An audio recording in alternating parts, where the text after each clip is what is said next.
হা হা হা হা হা হা হা। থেমে যা তোরা। আরে বাচ্চারা তাড়াতাড়ি এখান থেকে পালাও, দাঁত ভাঙ্গাওয়ালা ভূত চলে এসেছে। হা হা হা হা। ভূত আমার দাঁত ভাঙ্গিস না, রাজুর দাঁত অনেক শক্ত, ওর দাঁতগুলো ভেঙে দে। আগে তোর দাঁত ভেঙে নেই। হা হা। ওই টাকলা ভূতটা মাসুদের দাঁত ভাঙতে যাইতেছে।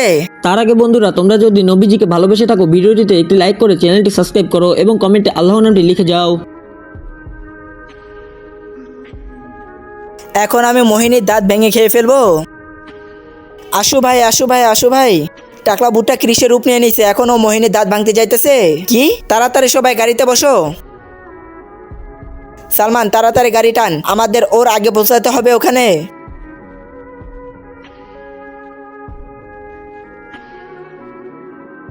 আমার যেভাবে হোক ওকে থামাতে হবে। মোহিনী ওই কৃষি হইতেছে গিয়ে টাকলা ভূত, ও তোমার দাঁত ভাঙতে এখানে এসেছে। কি? তাড়াতাড়ি তুমি এখান থেকে পালাও, তুমি এখানেই থাকো, আমরা এখনই আসতেছি। ভিডিও নেক্সট পার্টের জন্য সবাই লাইক করে সাবস্ক্রাইব করে দিন।